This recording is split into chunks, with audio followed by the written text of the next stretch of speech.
তো hello everyone, সবাই কেমন আছো? আশা করছি ভালো। তো দেখো, আমাদের মানুষ বা অন্যান্য প্রাণী যেরকমভাবে জন্ম হয় না, সেই রকমভাবে পৃথিবী ও অন্যান্য গ্রহ বা সূর্য কি এরকমভাবে জন্ম হয়েছে, নাকি এরা একদম কোনো জায়গায় ছিল সেখান থেকে উড়ে এসে জুড়ে বসছে, নাকি এরা অনন্তকাল ধরে একই জায়গায় ছিল? তো এই বিষয়ে না বহু প্রাচীনকাল থেকে আমাদের বিভিন্ন দার্শনিক বা বিজ্ঞানীরা যারা ছিল না, তারা অনেক ভাবনা চিন্তা করেছে এই নিয়ে। তা সেরকমই একটা ভাবনা চিন্তা নিয়ে তোমাদেরকে আজকে একটা গল্প বলবো। তো দেখো, আমাদের আজ থেকে প্রায় 270 বছর আগে, সেই প্রাচীনকালে, অর্থাৎ বুঝতেই পারছো 270 বছর আগে 1755 সালে একজন বিজ্ঞানী ছিল, যার নাম, বা মানে তখনকার সময় বিজ্ঞানী তো বলা হতো, দার্শনিক বলা হতো। তখনকার সময় একজন উল্লেখযোগ্য দার্শনিক ছিলেন যার নাম ছিলেন ইমানুয়েল কান্ট। তিনি কোথাকার? জার্মান দার্শনিক ছিলেন, ঠিক আছে? জার্মান দার্শনিক ছিলেন যার নাম কি বললাম? Immanuel Kant. কত সালে? 1755 সালে। তিনি এই বিষয়ে একটা মতবাদ দেন, ঠিক আছে? তার মতবাদটা খুবই ইন্টারেস্টিং, ঠিক আছে? তার মতবাদটা মোটামুটি তৎকালীন সময় বিরাট বিজ্ঞানী মহলে বিরাট একটা সাড়া ফেলেছিল, ঠিক আছে? যে তার মতবাদটা মোটামুটি তখনকার সময় না বিজ্ঞানের ওপর ভিত্তি করে প্রতিষ্ঠিত হয়েছে, যেটা কিন্তু বর্তমানে এখনও পর্যন্ত পড়া হয় তার মতবাদটা। তাই বুঝতেই পারছো যথেষ্ট ইম্পর্টেন্ট একটা মতবাদ। তো চলো সেই মতবাদটা সম্পর্কে আমরা জানবো। খুবই একটা সুন্দর একটা মতবাদ, তোমরা অনেক কিছু জানতে পারবে, তাই ভিডিওটা অবশ্যই শেষ পর্যন্ত দেখো। আর ভালো লাগলে অবশ্যই কমেন্টে জানাও তোমাদের মতবাদ। তো চলো আজকে তোমাদের মতবাদও আমরা শুনবো, আর তার সঙ্গে আমরা এখন পড়বো বা জানবো হলো আমরা যে ইমানুয়েল কান্টের মতবাদ। তো দেখো, আমাদের ইমানুয়েল কান্টের মতে আমাদের এই যে সৌরজগৎ, মানে কি সূর্য বা পৃথিবী বা অন্যান্য যে গ্রহগুলো রয়েছে না, সেগুলো এখানে ছিলই না। তাহলে কোথায় ছিল? এগুলো সৃষ্টি হয়নি তখন। এদের সৃষ্টির আগে এই যে বিশ্ব ব্রহ্মাণ্ড রয়েছে, অর্থাৎ মহাবিশ্ব রয়েছে না, মহাকাশ রয়েছে, এইটা মানে এই অঞ্চলটা, মানে অঞ্চলটা আর কি পুরো মেঘপুঞ্জ দ্বারা আবর্তিত ছিল, মানে পুরো মেঘপুঞ্জ দ্বারাই পুরো ঘেরা ছিল আর কি বলতে পারো, ঠিক আছে? তিনি বললেন এই যে মেঘপুঞ্জ ছিল, সেই মেঘপুঞ্জগুলো ছিল কি রকম ছিল? এটা আর কি শীতল ছিল, তার সঙ্গে এরা গতিহীন ছিল, তার সঙ্গে কি এরা কঠিন ছিল। কীরকম ছিল? তারা শীতল ছিল, ঠান্ডা করে এরকম ছিল, ঠিক আছে? তার সঙ্গে তারা গতিহীন ছিল, মানে এরকম চলাফেরা করতে পারতো না, ভাই মোটামুটি তারা চুপচাপ দাঁড়িয়ে ছিল, ঠিক আছে? গতিহীন ছিল, মানে গতি ছিল না তাদের মধ্যে। আর তার সঙ্গে কী ছিল? তারা কঠিন অবস্থায় ছিল, ঠিক আছে? উষ্ণ না, কঠিন ছিল, ঠিক আছে? তো দেখো, যাই হোক, তারা কি বললাম, তারা শীতল ছিল, গতিহীন ছিল আর কঠিন অবস্থায় কিন্তু ছিল। আর এই পদার্থগুলো কিন্তু অতি প্রাকৃতিক পর্যায়ে সৃষ্টি হয়েছিল। এখন তুমি যদি বলো যে অতি প্রাকৃতিক পর্যায়টা কি, তাহলে ভাই আমি কিছু বলতে পারবো না, এই বিষয়ে কান্ট কিছু বলেনি। তাই যদি তুমি একদমই শুনতে আগ্রহী হও, তাহলে মোটামুটি আমি দেখি ফোন নাম্বার জোগাড় করছি, কান্টকে ফোন করব। যদি ফোন করে সে যদি অ্যান্সার দেয়, তাহলে তোমাকে ভাই আমি অ্যান্সারটা দিয়ে দেবো। তো চলো আপাতত দেখি ফোন নাম্বারটা জোগাড় করতে হবে, ততক্ষণে আপাতত তুমি শুনে নাও যে দেখো যে তাহলে তিনি কী বললেন, যে এই পদার্থটা মানে পদার্থগুলো আর কি, যে মানে মেঘপুঞ্জ, সেটা অতি প্রাকৃতিক পর্যায়ে আর কি মানে প্রক্রিয়ায় সৃষ্টি হয়েছিল, ঠিক আছে? তো বোঝা গেছে এটুকু।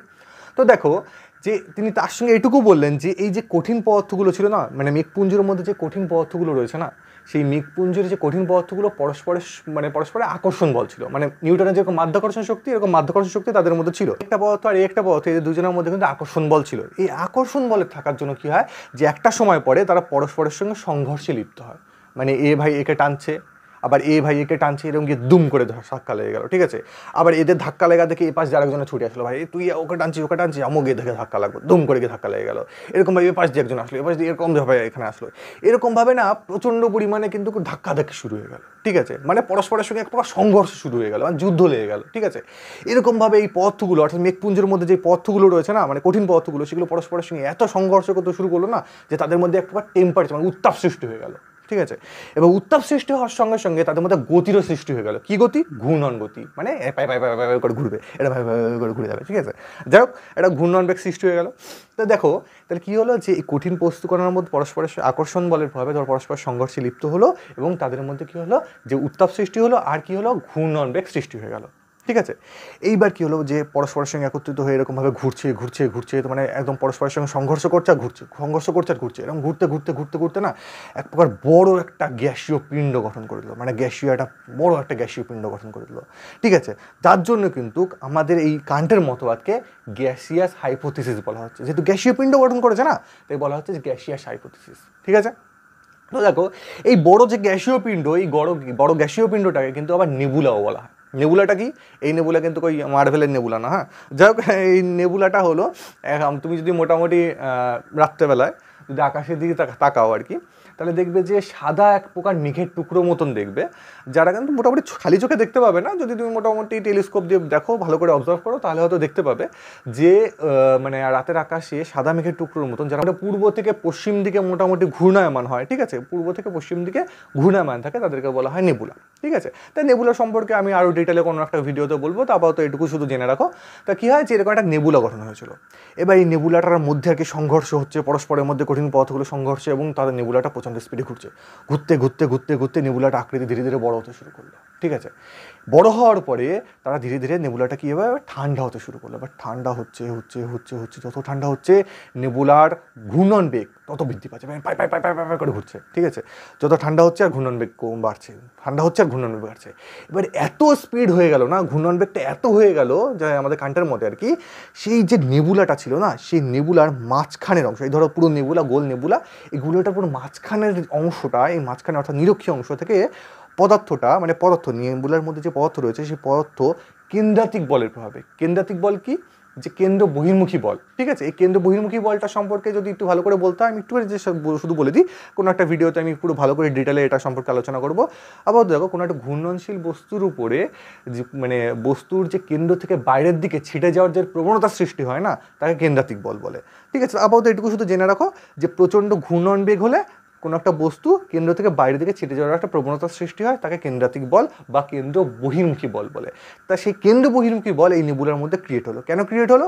যেহেতু নেবুলাটা প্রচণ্ড স্পিডে ঘুরছে, তো ঘুরতে ঘুরতে ঘুরতে ঘুরতে নেবুলার একদম মাঝখানে যে নিরক্ষীয় অংশ ছিল না, সেখান থেকে বলয় আকারে বা আংটির আকারে পথটা নেবুলার থেকে ছিটকে বাইরে বেরিয়ে গেল, এবং নেবুলাকে চারিপাশ থেকে ঘুরতে শুরু করলো। এবার একটা কীরকম বলয় বেরিয়েছিল তা কিন্তু নয়, অনেকগুলো বলয় বেরিয়েছিল, মানে অনেকগুলো বলয় বা চাকতি কিন্তু বেরিয়েছিল, ঠিক আছে। তো দেখো, এরকমভাবে তারা নেবুলার চারিদিকে ঘুরতে শুরু করলো, ঘুরতে শুরু করলো। এইবার যে চাকতিগুলো বেরোলো, এর যে পদার্থগুলো ছিল, সেই পদার্থগুলো ধীরে ধীরে ধীরে ধীরে ধীরে তারা জমাট বাঁধতে শুরু করলো। আবার জমাট বেঁধে তারা আবার কি একটা গ্রহ সৃষ্টি করলো।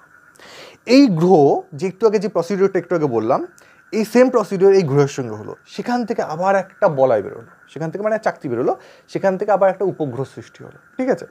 তো এইরকমভাবে আমাদের কাণ্ড বললো যে যে গ্রহগুলো আমরা বর্তমানে দেখছি সৌরজগতেই, প্রত্যেকটা গ্রহ কিন্তু এইভাবে সৃষ্টি হয়েছে, আর তাদের উপগ্রহগুলো কিন্তু ওই গ্রহ থেকেই একই প্রক্রিয়ার মাধ্যমে সৃষ্টি হয়েছে, ঠিক আছে।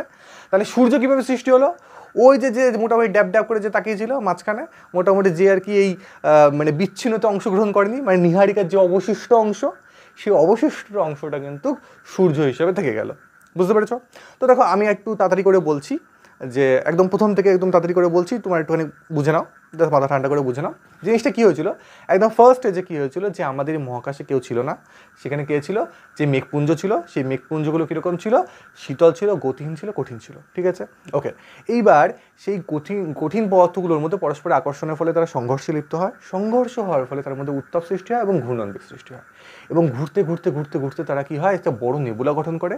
সেই নেবুলা যখন সংকুচিত হতে থাকে না, তখন তার কি গতিবেগ আরও প্রচণ্ড পরিমাণে বেড়ে যায়, যার ফলে কী হয়, যে কেন্দ্রমুখী শক্তির থেকে অর্থাৎ মাধ্যাকর্ষণ শক্তির থেকে কেন্দ্র বহির্মুখী শক্তি বেশি হয়ে যায়। বেশি হয়ে যাওয়ার ফলে সেখান থেকে বলয় আকারে পদার্থ নেবুলা থেকে বাইরের দিকে ছিটকে বেরিয়ে আসে, এবং তারা নেবুলার চারপাশে ঘুরতে শুরু করে, ঠিক আছে। আর এই যে পদার্থটা বাইরে বেরিয়ে এসেছিল, সেই পদার্থটা পরস্পরের সঙ্গে একজোট হয়ে যায়। একজোট হয়ে কী হয়, যে একটা গ্রহ সৃষ্টি করে। এই সেম প্রক্রিয়া এই মানে যে গ্রহটার সঙ্গে হওয়ার ফলে সেখান থেকে উপগ্রহ সৃষ্টি হয়, ঠিক আছে। আর মাঝখানে যে ড্যাব ড্যাব করে বাইরে তাকিয়েছিল, মাঝখানে যে কে ছিল আমাদের নেবুলার যে অবশিষ্ট অংশ, সে কিন্তু সূর্য হিসেবে থেকে যায়। বুঝতে পেরেছ? তো দেখো, খুবই একটা ইন্টারেস্টিং একটা থিওরি, আশা করি তোমাদের সবার খুব ভালো লেগেছে থিওরিটা। তো আমাদের মোটামুটি এরপরে এরকমভাবে অনেক টাইপসের থিওরি এখানে আসবে, আর ভূগোল সম্পর্কে অনেক কিছু এখানে এই চ্যানেলে আলোচনা হবে, আর অনেক ইন্টারেস্টিং কিছু আলোচনা হবে এই চ্যানেলে। তো আশা করি সবার খুব ভালো লাগছে। তো ভালো লাগলে অবশ্যই কমেন্টে তোমরা কিছু তোমাদের মতবাদ জানিয়ে দাও। তো আজকে এটুকুই। তো টাটা, বাই বাই, জয় হিন্দ।